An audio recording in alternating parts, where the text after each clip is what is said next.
হুজুর অতানি ভুয়া ফান্ডে হিকাইন, তেল লাগলে তেল দেই, ডাউল লাগলে ডাউল দেই, চাউল লাগলে চাউল দেই, আর ফুয়াইনতে যে কিতা শুরু করেন খাইয়া তেল বানায়।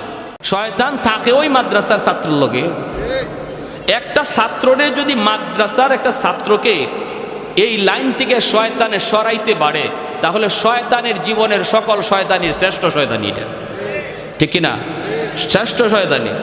এজন্য টাইম দেয় শয়তানি খুব বেশি মাদ্রাসার ছাত্রদের পিছনে। স্কুলের ছাত্রের পিছনে তো চাবি দিয়েই ছেড়ে দিছে, আর টাইম দেওয়া লাগে না। টাইম দেয় মাদ্রাসার ছাত্রের পিছনে, কোনো রকম তার এই লাইন থেকে সরানো যায় কিনা। আমরা যখন বিশেষ করে হিফজের ছাত্ররা, বিশেষ করে হিফজখানার ছাত্র, এরা একদম একদম বেহালত অবস্থা।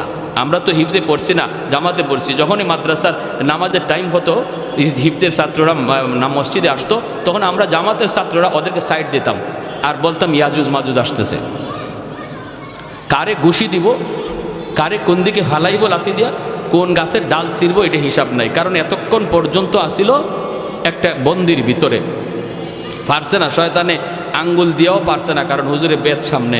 আর এখন একটু সুযোগ পাইছে, এজন্য আসতেছে, এজন্য আসতেছে। একদিন আমি সিলেট এক মাদ্রাসায় পড়ি, যখন ওই পিছনে নামাজে দাঁড়াইছে আর হিফজের ছাত্ররা পিছনে কিলাকিলি ঘুষাঘুষি শুরু করে দিছে।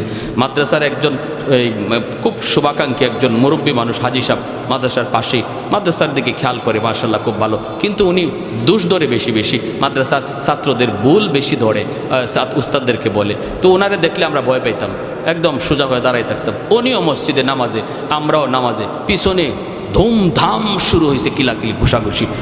নামাজ শেষ হওয়ার পর আমি মনে মনে ভাবতেছি, আল্লাহ আজকে হাজি সাহেব যে কি কয় আল্লাহ জানে, আল্লাহ জানে। নামাজটা শেষ হয়েছে, পরে হাজি সাহেব দাঁড়াই গেছে।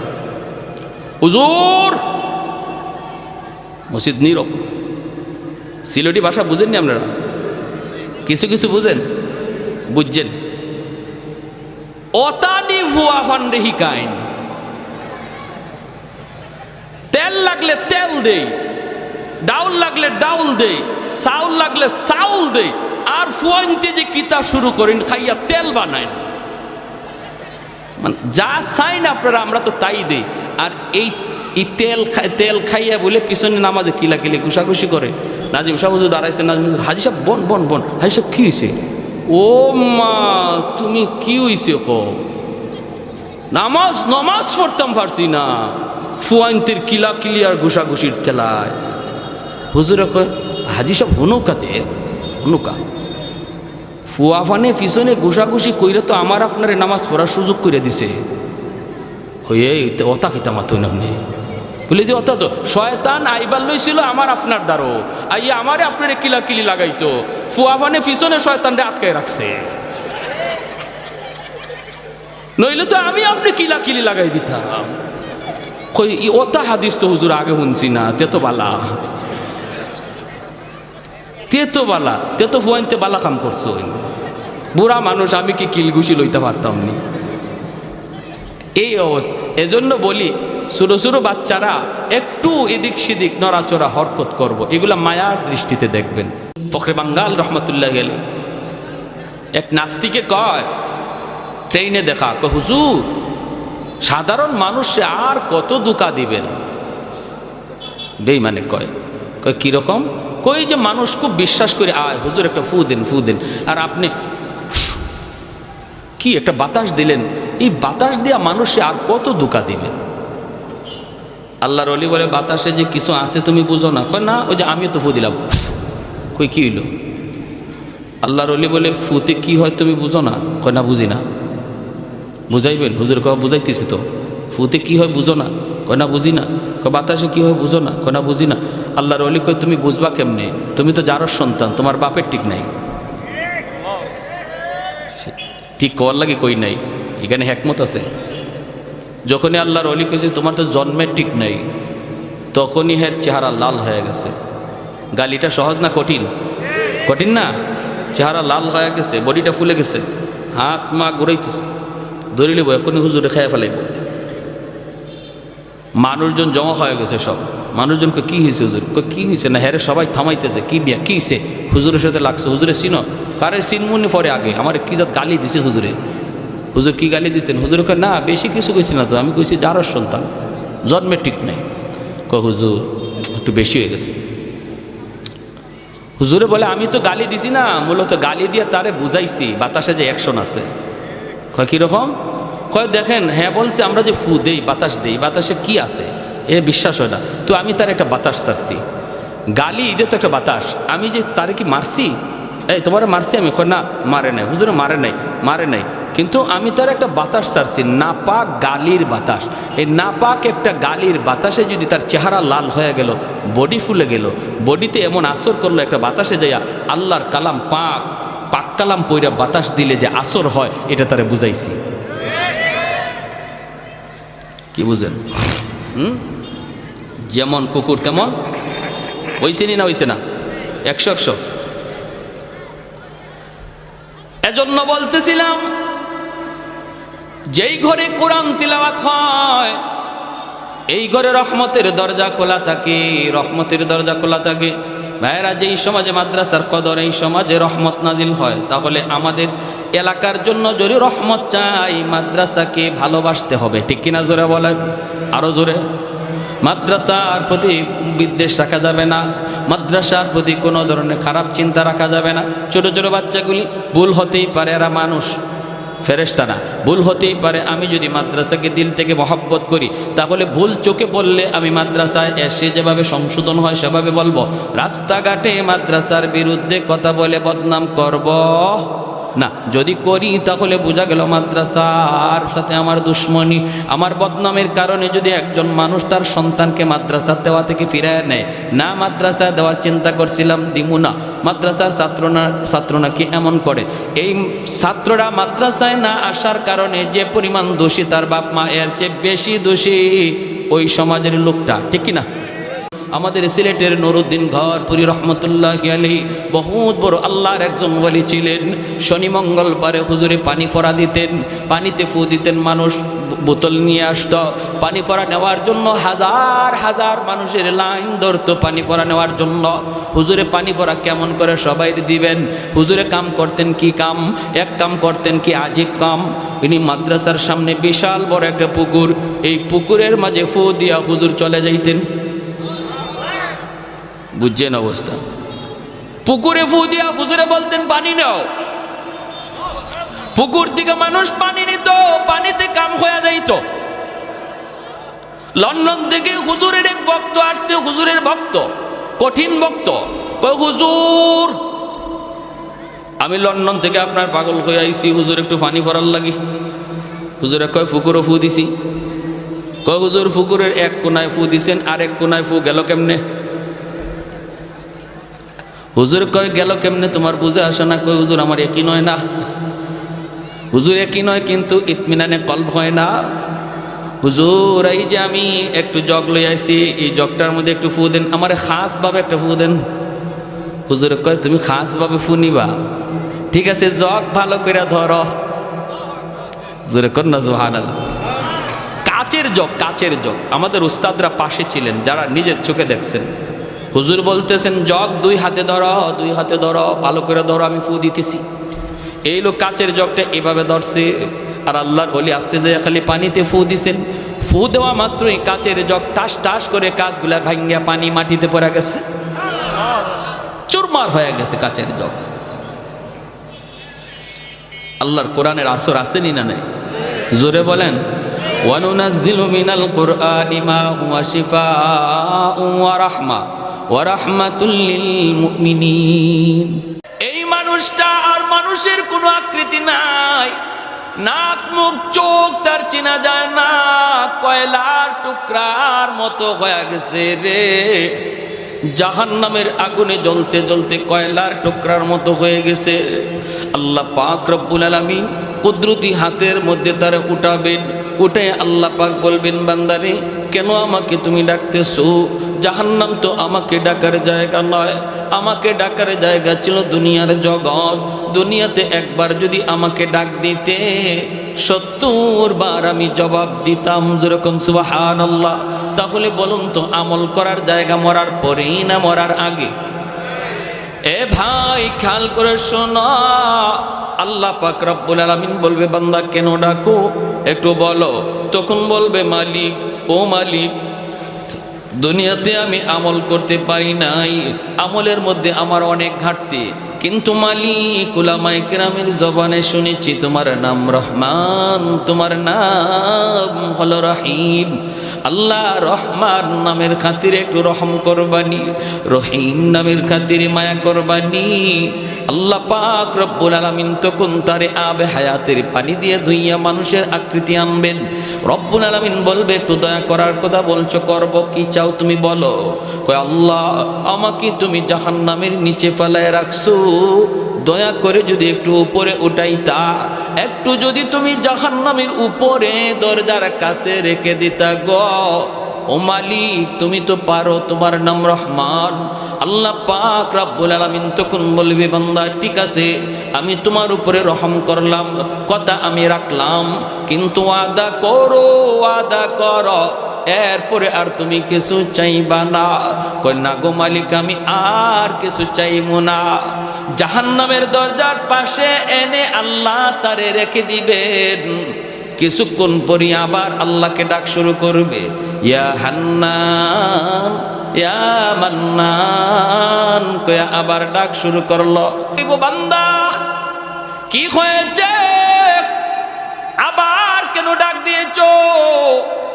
কইব মালিক আমাকে যেই জায়গায় তুমি রেখে দিয়েছো এই জায়গাটা জাহান্নামের দরজার পাশ। আল্লাহ তুমি আমারে যেইখানে রাখছো এটা জাহান্নামের দরজার পাশ। এই জায়গাটা যেমন দরজার পাশ ওই জায়গাটাও দরজার পাশ।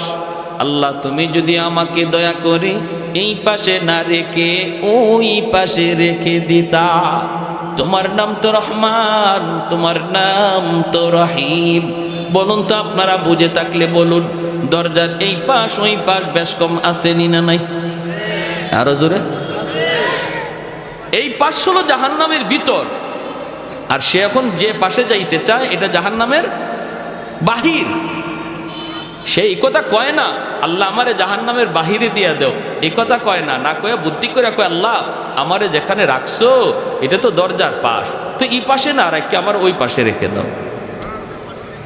আল্লাহ পাক রব্বুল আলামিন তখন বলবে বান্দা তুই না ওয়াদা করেছিলে আর কিছু চাইবি না? কয় মালিক আমি তোমার দয়ার কাঙ্গাল, আমি তোমার মায়ার কাঙ্গাল। আল্লাহ তুমি তো দয়া করলে কারো কাছে তোমার জবাব দেওয়া লাগবে না। রব্বুল আলামিন তখন বলবে বান্দারি ঠিক আছে তোর কথা আমি রাখলাম, দরজার ওই পাশেই রেখে দিলাম, কিন্তু ওই পাশটা তো জাহান্নামের বাহির। বুদ্ধি করে তুই কথা বলছো নে, আমি তোর কথা রাখলাম, কিন্তু ওয়াদা কর এরপরে আর কিছু চাইবা না। এরপরে আর কিছু? কয় মালিক ওয়াদা করলাম আর কিছুই চাইমু না, কিছুই চাইমু না। আল্লাহ পাকের কাছে দ্বিতীয়বার ওয়াদা করলো। আল্লাহ তারে জাহান্নামের বাহিরে এনে রেখে দিলেন। কিছু দূর যাবার, কিছুক্ষণ যাবার পরেই সে তাকায়া দেখে ওই যে দেখা যায় জান্নাতের গেট। জান্নাতের গেটটা তার নজরে পড়লো। জান্নাতুল ফিরদাউস, জান্নাতুল নাঈম, জান্নাতুল মাওয়া। জান্নাতের গেটটা দেখে আবার ডাক শুরু করে দিছে মালিক। আল্লাহ পাক তখন কইব বান্দারে কেন আবার ডাক দিলি? কয় মালিক আমারে তুমি যেই জায়গায় রাখছো এই জায়গাটা জাহান্নামের ভিতরেও না, জান্নাতের ভিতরেও না। আল্লাহ আমাকে যেখানে রাখছো এখানে রাখা যে কথা, জান্নাতের গেইটের পাশে রাখা এক কথা। ওই বুঝে আসছে আপনাদের? আমি বলি না আমাকে জান্নাত দিয়া দাও, গেইটের পাশে একটু রেখে দাও, এখানে রাখা আর ওখানে রাখা এক কথা। আল্লাহ পাক রব্বুল আলামিন কই বান্দা আমিও তো বুঝি এক কথা ওই, কিন্তু তুই না ওয়াদা করেছিলি এরপরে আর কিছু চাইবি না। তখনই কই মালিক আমি তোমার দয়ার কাঙ্গাল, আমি তোমার মায়ার ভিখারি। আল্লাহ বলেন বান্দা নে এই কথাও আমি রাখলাম, তোর জান্নাতের গেটের পাশেই রাখলাম, তবে ওয়াদা কর এরপরে আর কিছু চাইবি না? কয় মালিক আর কি চাওয়ার আছে, এত দূর পর্যন্ত আইছি, এটাই শুকরিয়া, এর বেশি আর কেমনে চাইমু, আমার পুঞ্জি নাই, আমার তো মূলধন নাই। আল্লাহ বললেন ঠিক আছে, ইয়াদ রাখিস, জান্নাতের গেটের পাশে এনে যখন আল্লাহ রেখে দিলেন, এই পাশে জান্নাতের ভিতরটা দেখার জন্য পাগল একটু ছিদ্র তালাশ করে, ছিদ্র দিয়া জান্নাতের ভিতরটা একটু দেখবে। আল্লাহ পাক রব্বুল আলামিনের মানসা হলো তারে আল্লাহ পাক জান্নাতের ভিতর দেখাবে। এরে যুবক, আজকে কোন নেশায় পড়ে তুমি এত পাগল হইছো? কোন পাগলে তোমারে পাইছে? কোন শান্তির আশায় তুমি দৌড়াইতেছো? কোন মজা পাইয়া বেঈমানদের ষড়যন্ত্রে পা দিয়ে দিছো? জান্নাতের যেই শান্তি আর নিয়ামত আর আনন্দ, আল্লাহ পাক জান্নাতের গেট অল্প এক পলকের জন্য আল্লাহ গেটটা একটু ফাঁক করে দিবে তার এক নজর দেখার জন্য। সুবহানাল্লাহ, জোরে কোন। যেই মাত্র নজরটা একটু এক পলকের জন্য জান্নাতের ভিতরে পড়ছে, সাথে সাথে আবার গেট লেগে গেল। এক পলকের জন্য জান্নাতের আরামাইশ, আনন্দ আর চিত্ত বিনোদনের যেই দৃশ্য আল্লাহ রেখে দিয়েছে, এই দৃশ্য দেখা মাত্রই আবার পাগল হইয়া ওয়াদার কথা বইলা আবার ডাক শুরু করছে। আল্লাহ আবার বলবে, বান্দা আবার কেন ডাক দিলি? তখনই কয়, আল্লাহ আমারে কি দেখাইছো তুমি? এতদিন দেখি নাই, ভালোই তো ছিলাম, দেখে তো পাগল হয়ে গেলাম। আল্লাহ কি রাখছো তুমি জান্নাতের ভিতরে? আদাতুল ইবাদিয়াস সালিহিন মা লা আইনুন রাআত ওয়ালা উযুনুন সামিআত ওয়ালা খাতারা আলা কলবি বাশার। আল্লাহ নিজে বলেন, জান্নাতের ভিতরে এমন আরাম আয়েশ আমি আল্লাহ রেখে দিয়েছি, তোমাদের চোখ কোনোদিন এমন আরামায়েশ দেখে নাই, কান কোনোদিন এমন আনন্দ আরামায়েশের কথা শুনে নাই, এমনকি তোমাদের অন্তর কোনোদিন কল্পনাও করতে পারে নাই। এত আনন্দ, এত আরাম আমি জান্নাতে রেখে দিয়েছি রে বান্দা। ভাইয়েরা, বন্ধুরা, এই দৃশ্যটা দেখা মাত্রই সে পাগল হয়ে আবার ডাক দিবে। আল্লাহ পাক রব্বুল আলামিন বলবে, বান্দা কি হয়েছে বল? কয়, মালিক আমার এক নজর দেখে তৃপ্তি মিটে নাই, আল্লাহ আমাকে তুমি একটু ভালো করে দেখার সুযোগ দিবানি? আমি শুধু জান্নাতের ভিতরে ঢুকবো দেখার জন্য, দেখি আবার দৌড় দিয়া বের হয়ে আসবো। আমি জান্নাতে থাকবো না, কারণ থাকার মতো আমার কাছে কোনো মূলধন নাই, পুঁজি নাই, আমার তো জীবনে নেক আমল কম। আল্লাহ আমি তো আমল করতে পারি নাই, কিন্তু অন্তরের মধ্যে ঈমান রয়েছে। নবী বলেন, লা ইয়াদখুলুন নারা আহাদুন ফি কলবিহি মিসকালু হাববাতি খারদালিম মিন ঈমান। ঈমানের সরিষা পরিমাণ দানাও যার অন্তরে থাকবে, আল্লাহ তারও চিরকাল জাহান্নামে জ্বালাবে না। জোরে কোন সুবহানাল্লাহ। আল্লাহ পাক রব্বুল আলামিন কইব, বান্দা এবার তুই নিজে বল কতবার তুই ওয়াদা করলি আর কতবার ভাঙলি রে? তখনও কইব, মালিক আমি তোমার দয়ার কাঙ্গাল, আমি তোমার মায়ার কাঙ্গাল। আল্লাহ পাক তখনও তার উপরে দয়া করবে। কেন দয়া করবে না? কারণ আল্লাহর মানসাই হলো তারে জান্নাত দেওয়া, সর্বশেষ জান্নাতি। এরপরে কোনো লোককে আল্লাহ আর জান্নাতে দিবে না, সেই সর্বশেষ জান্নাতের দরজা আল্লাহ সিলকারা মারবে, আর কোনো মানুষ জান্নাতে ঢুকতে পারবে না। এই মানুষটারে আল্লাহ বলবে, যা দিলাম তোরে জান্নাত দেখার, কিন্তু সময় কত দূর, আল্লাহ ঢুকমু আর বের হয়ে আসবো। আল্লাহ পাক কয়, এই কথার মধ্যে ওয়াদা চিনি, ওয়াদা 100% বলে আগের মতোই না, নতুন করে কয় না, আগের মতো না, আগের মতো না, এই ওয়াদা আমি ভাঙবো না, ঢুকবো আর বের হয়ে আসবো। আল্লাহ বলতেছেন বারবার, শোন ভালো করে বল, আগের মতো নাকি পাকা পোক্তা? কয় পাকা পোক্তা। আল্লাহ আগের মতো হবে না। এইবার আল্লাহ পাক বললেন, ঠিক আছে ঢুকবি আর বের হয়ে আসবি, দেরি করবি না। যেই মাত্র আল্লাহ পাক জান্নাতের গেটটা একটু খুলে দিবেন তার জান্নাত দেখার জন্য, মায়ার নবী হাদিস শরীফের ভিতরে বলেন, এই লোকটা তখন 16ই ডিসেম্বরে দৌড় প্রতিযোগিতায় যেমন বাচ্চারা দৌড় দেয় কোমর একদম শক্ত কইরা, সেও এরকম প্রস্তুতি নিবে দৌড় দেওয়ার জন্য।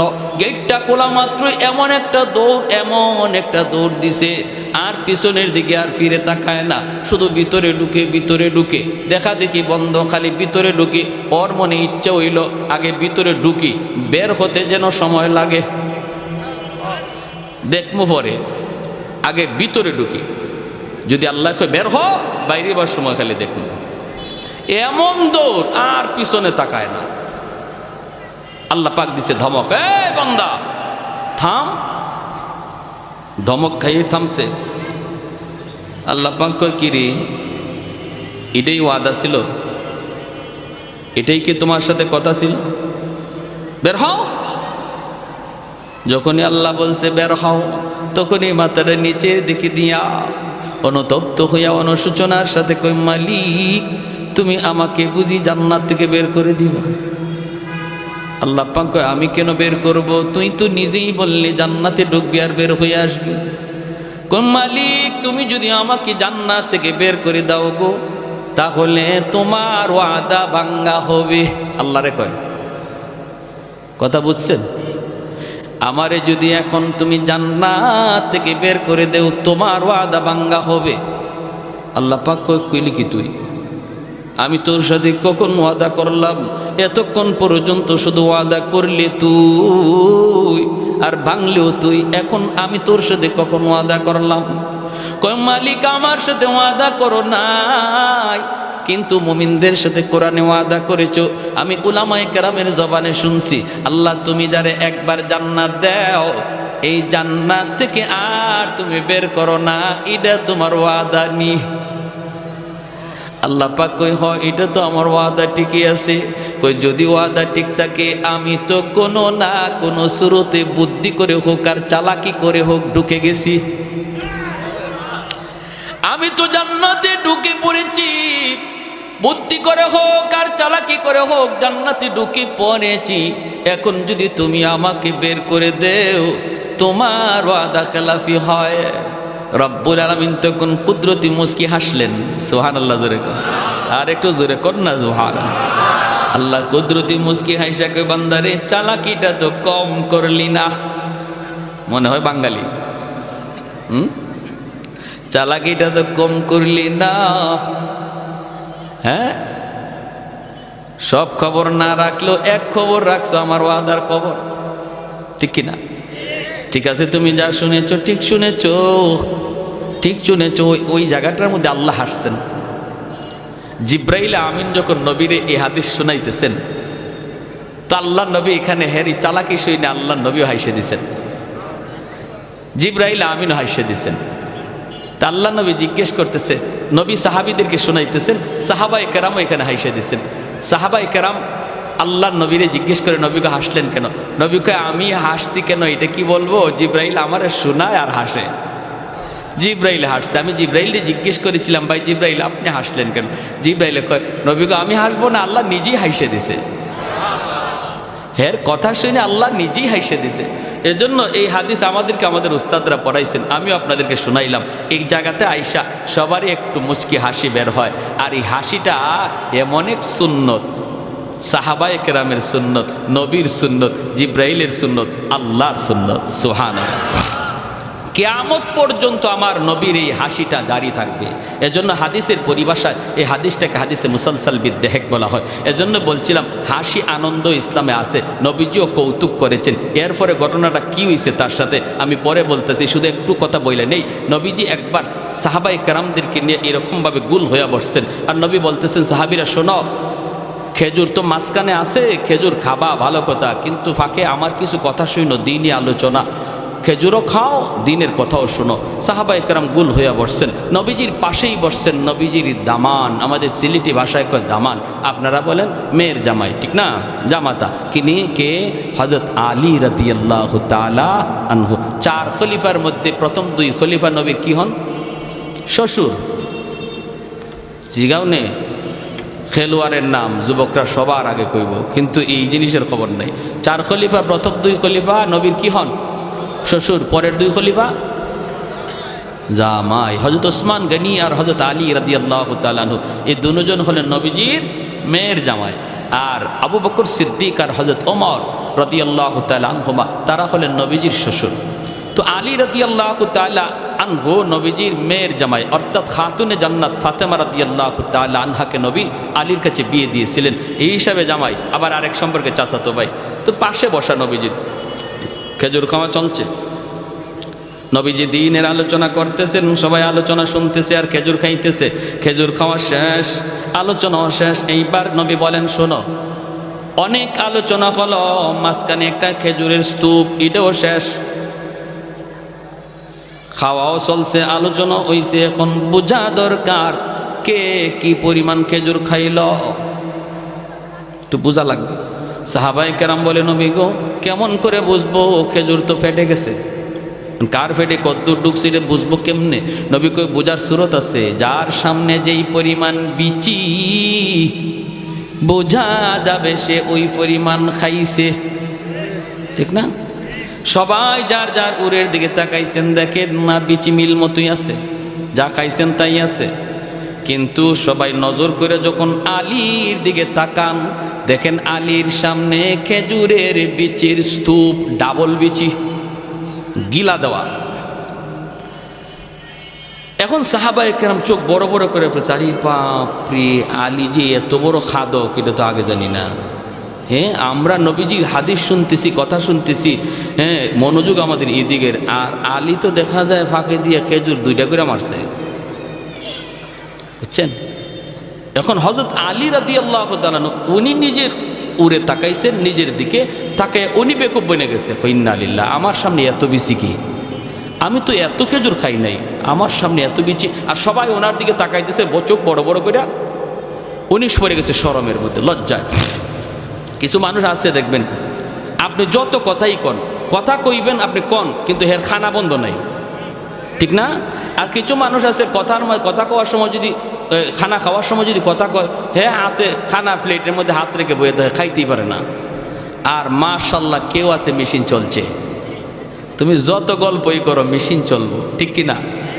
ওই অবস্থায় আল্লাহর নবী, রহমতের নবীও তাকাইছেন, সবাই তাকাইছে আলীর দিকে। আলী চিন্তায় পড়ে গেছেন যে আমি তো এত খেজুর খাই নাই, বিচি আসলো কোত্থেকে?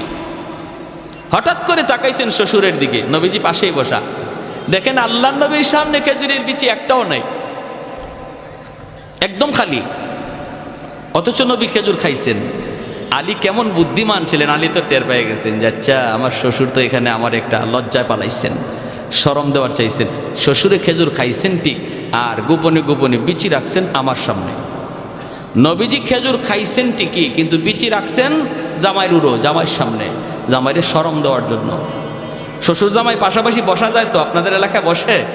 বিভিন্ন জায়গায় শ্বশুর সামনে জামাই আসতে চায় না, শরম পায় না, এটা নিয়ম না। শ্বশুরের কাছে বসে গল্প করা যায়, শ্বশুরের কাছে বসা যায়, হারাম জায়গায় বসা যায় না। শালির সামনে বসবেন না, এটা হারাম। হ্যাঁ, এটা হারাম, এটা হারাম। যতই আপনার চাচতলি চাচি শাশুড়ি হোক, তার সাথে পর্দা করা ফরজ, সামনে যাওয়া হারাম। শ্বশুরের কাছে বসেন। আল্লাহর নবীর দিকে যখন হযরত আলী তাকাইছেন, দেখেন কোনো বিচি নেই। এই শুনেন এবার আলীর কথাটা। নবী বলতেছেন, যার সামনে যেই পরিমাণ বিচি আছে বোঝা যাবে সে ওই পরিমাণ খাদক, আর এত পরিমাণ খাওরা, এমন খাইতো চিনে। হযরত আলী বলেন, ইয়া রাসূলুল্লাহ, আমার একটা কথা আছে। কি কথা? বলে, যার সামনে যেই পরিমাণ বিচি আছে বোঝা গেল এই পরিমাণ খাইছে, এটা ভালো কথা, কিন্তু যিনি খেজুরের সাথে বিচি সহ খাইছে ইনি কত বড় খাওরা। বুঝছেন কেমন হয়েছে? আমরা তো বিচি রাখছি, কিন্তু আমাদের মাঝে এমনও কেউ আছে যিনি বিচি সহ খাইলিছে। আল্লাহর নবী মুস্কি হাইসা বলেন, আলী, ঠিকই তুমি, আনা মদিনাতুল ইলমি ওয়া আলিয়ুন বাবুহা, আমি এলেমের শহর, আর আমার আলী হলো শহরের দরওয়াজা। জোরে কোন সুবহানাল্লাহ, আল্লাহু আকবার। এজন্য বলতেছিলাম, বিনোদনের অনুমোদন ইসলামে আছে, তবে সেটা গান বাজায়া নয়, নারী পুরুষের ডলাডলি করে নয়। আজকে 16ই ডিসেম্বর বাংলাদেশের একটা স্বাধীনতা দিবস, হ্যাঁ, আনন্দ করেন, মজাক করেন, হ্যাঁ করেন, একটু আনন্দ হবেই তো, স্বাধীনতা। তাই বইলে কি এটা ওই মহিলাদেরকে নিয়ে রাস্তায় ঘুরতে হবে আর রাস্তায় ডেস্ক স্টেপ বাজাইয়া গান বাজাইয়া আনন্দ করতে হবে? এর তো কোনো অনুমতি শরীয়তে নাই, ঠিক কি না? আমার আনন্দ, বিনোদন, হাসি সব কিছু একটা লিমিটের ভিতরে থাকবে, ইসলামের গণ্ডির ভিতরে। গণ্ডির ভিতরে থেকে আপনি বিনোদন করেন, আনন্দ করেন, শরীয়তে এলাও। কিন্তু গণ্ডির বাহিরে যাবেন এটার কোনো অ্যালাউ না, ঠিক কি না? যখনই এই লোকটা কইছে আল্লাহ তুমি ওয়াদা ভঙ্গ করবা, আল্লাহ বলছে ঠিক আছে আমার ওয়াদার খবর তুমি জানছো, কথা ঠিক, আমার ওয়াদা, যাও আমি তোমার জান্নাত দিয়েই দিলাম। জোরে কোন সুবহান। ভাইয়ের আমার, তাহলে এই জায়েজ না জায়েজ হালাল হারামের কথাগুলি, শরীয়তের বিধিবিধানগুলি আজকে আমাদের যুব সমাজ জানে না, তাদেরকে জানানো প্রয়োজন, কাছে টানা প্রয়োজন, দিল থেকে মহব্বত করে কাছে আনা প্রয়োজন। বাবা যুবক, বুঝাইলে অনেক যুবকই বুঝে, আলহামদুলিল্লাহ, কোন ঠিক কিনা? অনেক যুবকের পরিবর্তন এসেছে, অনেক যুবকের পরিবর্তন। ফোন দেয় আমাদেরকে, হুজুর আমার জীবন চেঞ্জ হয়ে গেছে, হুজুর আমি আমার পথ বদলাই ফেলছি, আলহামদুলিল্লাহ হুজুর আপনার ওই বয়ানে, আপনার ওই বয়ানে হুজুর আমি অনেক পরিবর্তন। কত যুবক মসজিদে আসে, হুজুর আমার দাড়ি ছিল না দাড়ি রাখছি, হুজুর আমার মাথায় টুপি ছিল না টুপি রাখছি। দিল থেকে কথাগুলি বললে আলহামদুলিল্লাহ সমাজের যুব সমাজ এখনও তারা প্রস্তুত কথা নেওয়ার জন্য। এজন্য আমি কথাগুলি বললাম, যুবক আল্লাহর দোহাই আমার জীবনের প্রতিটা কাজ যেন শরীয়তের গণ্ডির ভিতরে হয়। আর এই কথাগুলি আমি তখনই জানবো যখন উলামা কেরামের সাথে চলবো, যখন মাদ্রাসা আসা যাওয়া করব, আলেম উলামা আসতেছেন শুনছি, সাথে সাথে সেখানে যেয়ে বসবো। যখনই আমার অন্তরে তলব থাকবে, অন্তরে নেওয়ার ইচ্ছা থাকবে, তখন আল্লাহ আমাকে হেদায়েত দান করে দিবে। আমার আল্লাহর ভাষায় ওয়ানুনাজ্জিলু মিনাল কুরআনি মা হুয়া শিফাউন ওয়া রাহমা ওয়া রাহমাতুল লিল মুমিনিন। আল্লাহ পাকের ভাষায় এই মাদ্রাসা হলো আপনাদের সমাজের জন্য রহমত। যেরকম সুবহানাল্লাহ। কোরআন হলো রহমত, কোরআন হলো রহমত। আমাদের দুনিয়ার চুম্বক লোহা টানে, আর কোরআন হলো এমন এক চুম্বক যেই চুম্বক আল্লাহ পাকের রহমত টানে। ঘরের মধ্যে যদি কোরআন তিলাওয়াত হয়, ঘরের মধ্যে রহমত নাজিল হয়। যেই সমাজে মাদ্রাসা থাকে এই সমাজে রহমত নাজিল হয়। যেই সমাজে উলামায়ে কেরামের কদর থাকে এই সমাজে রহমত নাজিল হয়। আলেম উলামার কদর, মাদ্রাসার কদর যারা করে এই সমাজে আল্লাহ রহমত নাজিল করে। এক যুগের মানুষগুলির ঘরে ঘরে রহমত ছিল, কারণ ঘরে ঘরে তখন কোরআনের তেলাওয়াত হতো। হুজুররা পানি ফোড়া দিলে পরে ডাইরেক্ট অ্যাকশন ছিল। এখনের যুগে পানি ফোড়ায় কাম হয় না, তাবিজ ফোড়ায় কাম হয় না। হুজুরের কোনো দোষ না, দোষটা হলো ঘরের। যেই ঘরে কোরআন তেলাওয়াত হয় এই ঘরে রহমতের দরজা খোলা থাকে। যেই ঘরে কোরআন তেলাওয়াত হয় না, গান বাজনা চলে, টেলিভিশন চলে, নাটক সিনেমা চলে, খেলাধুলা চলে, এই ঘরে গজবের দরজা খোলা থাকে, রহমতের দরজা বন্ধ। মুসলমানের ঘরে প্রতিদিন টেলিভিশন অন করা হয়, টেলিভিশন চালু করা হয়, কিন্তু প্রতিদিন কোরআন চালু করা হয় না, ঠিক কিনা জোরে বলেন? আল্লাহর কোরআনের গিলাফটা পর্যন্ত মুসলমানের ঘরে পাওয়া যায় না। টেলিভিশনের কভার পাওয়া যায়। হুজুর পানি ফোড়া দেয় আপনার ঘরে ঢুকার জন্য, কোরআনের আয়াত পড়া হুজুরে ফু দিল, এই ফু আপনার ঘরে ঢুকতে যায়, যায় দেখে ঘরে রহমতের দরজা বন্ধ, ঠিক কিনা? ঠিক কিনা? যায় দেখে আপনার ঘরে রহমতের দরজা বন্ধ, ফু ঢুকতে পারে না, কারণ কোরআন রহমতের দরজা ছাড়া ঢুকে না, গজবের দরজা দিয়ে কোরআন ঢুকে না। ওই যুগে ডাইরেক্ট অ্যাকশন ছিল, কারণ মুসলমানের ঘরে রহমতের দরজা খোলা ছিল। বর্তমান যুগে রহমতের দরজা আমরা বন্ধ রাখছি, গজবের দরজা খোলা রাখছি। হুজুর কোরআন পড়ে ফু দেয়, কিন্তু ফুতে অ্যাকশন হয় না। ভাইরা, আল্লাহর কালামের মধ্যে কি পরিমাণ অ্যাকশন! আমাদের সিলেটের নুরুদ্দিন ঘরপুরি রহমতুল্লাহি আলাইহি বহুত বড় আল্লাহর একজন ওলি ছিলেন। শনি মঙ্গল পারে হুজুরে পানি ফোড়া দিতেন, পানিতে ফু দিতেন, মানুষ বোতল নিয়ে আসতো পানি ফোড়া নেওয়ার জন্য। হাজার হাজার মানুষের লাইন ধরতো পানি ফোড়া নেওয়ার জন্য। হুজুরে পানি ফোড়া কেমন করে সবাই দিবেন? হুজুরে কাম করতেন কি কাম? এক কাম করতেন কি আজীব কাম। ইনি মাদ্রাসার সামনে বিশাল বড় একটা পুকুর, এই পুকুরের মাঝে ফু দিয়া হুজুর চলে যাইতেন। বুঝছেন অবস্থা? পুকুরে ফু দিয়া হুজুরে বলতেন পানি নাও। পুকুর থেকে মানুষ পানি নিত, পানিতে কাম হয়ে যাইত। লন্ডন থেকে হুজুরের এক ভক্ত আসছে, হুজুরের ভক্ত, কঠিন ভক্ত। কয় হুজুর আমি লন্ডন থেকে আপনার পাগল হয়ে আইছি, হুজুর একটু পানি ভরার লাগি। হুজুরে কয় পুকুরও ফু দিছি। কয় হুজুর পুকুরের এক কোনায় ফু দিছেন, আর এক কোনায় ফু গেল কেমনে? হুজুর কয় গেল কেমনে তোমার বুঝে আসে না? কয় হুজুর আমার একই নয় না। হুজুর একই নয়, কিন্তু ইতমিনানে কলব হয় না। হুজুর এই যে আমি একটু জগ লই আইছি, এই জগটার মধ্যে একটু ফু দেন, আমার খাস ভাবে একটা ফু দেন। হুজুর কয় তুমি খাস ভাবে ফু নিবা? ঠিক আছে, জগ ভালো করে ধরো। জোরে কন্যা সুবহানাল্লাহ। কাচের জগ, কাচের জগ। আমাদের উস্তাদরা পাশে ছিলেন যারা নিজের চোখে দেখছেন। হুজুর বলতেছেন জগ দুই হাতে ধরো, দুই হাতে ধরো, ভালো করে ধরো, আমি ফু দিতেছি। এই লোক কাচের জগটা এভাবে ধরছে, আর আল্লাহর ওলি আস্তে যায় খালি পানিতে ফু দিছেন। ফু দেওয়া মাত্রই কাচের জগ টাস টাস করে কাচগুলা ভাঙ্গিয়া পানি মাটিতে পড়ে গেছে, চুরমার হয়ে গেছে কাচের জগ। আল্লাহর কোরআনের আসর আসেনি না নাই? জোরে বলেন। ওয়ানুনাজ্জিলু মিনাল কুরআনি মা হুয়া শিফাউন ওয়া রাহমা ওয়া রাহমাতুল লিল মুমিনিন।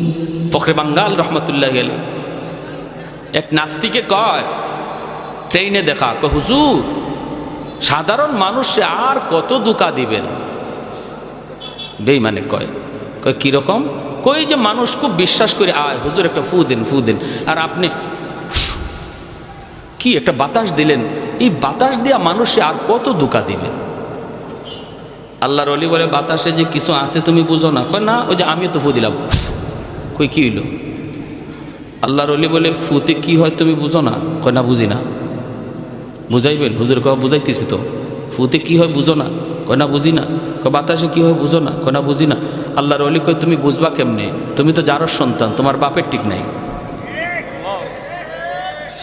ঠিক কর লাগে কই নাই, এখানে হেকমত আছে।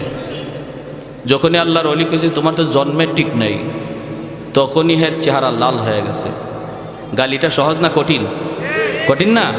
চেহারা লাল হয়ে গেছে, বডিটা ফুলে গেছে, হাত মা ঘুরাইতেছে, ধরে লিব এখনই হুজুরে খেয়ে ফেলাইব। মানুষজন জমা হয়ে গেছে সব। মানুষজনকে কি হয়েছে হুজুর? কি হয়েছে না? হ্যারে সবাই থামাইতেছে, কি বিয়া কি হয়েছে? হুজুরের সাথে লাগছে। হুজুরে চিনো? কারে চিনমুনি পরে আগে আমার কি জাত গালি দিছে হুজুরে। হুজুর কি গালি দিচ্ছেন? হুজুর কয় না বেশি কিছু কইছি না তো, আমি কইছি যারর সন্তান, জন্মে ঠিক নাই। হুজুর একটু বেশি হয়ে গেছে। হুজুরে বলে আমি তো গালি দিছি না, মূলত গালি দিয়ে তারে বুঝাইছি বাতাসে যে অ্যাকশন আছে। কয় কীরকম? কয় দেখেন, হ্যাঁ বলছে আমরা যে ফু দেই, বাতাস দেই, বাতাসে কি আছে এ বিশ্বাস হয় না, তো আমি তার একটা বাতাস ছাড়ছি। গালি এটা তো একটা বাতাস, আমি যে তারে কি মারছি? এই তোমার মারছি আমি? কয় না, মারে নাই। হুজুরে মারে নাই, মারে নাই, কিন্তু আমি তার একটা বাতাস ছাড়ছি, নাপাক গালির বাতাস। এই নাপাক একটা গালির বাতাসে যদি তার চেহারা লাল হয়ে গেল, বডি ফুলে গেল, বডিতে এমন আসর করলো একটা বাতাসে যাইয়া আল্লাহর কালাম পাক পাক কালাম পইরা বাতাস দিলে যে আসর হয়, এটা তারে বুঝাইছি। কি বুঝেন? যেমন কুকুর তেমন হইছে না? হইছে না? 100-100। এজন্য বলতেছিলাম, যেই ঘরে কোরআন তিলাওয়াত হয় এই ঘরে রহমতের দরজা খোলা থাকে, রহমতের দরজা খোলা থাকে।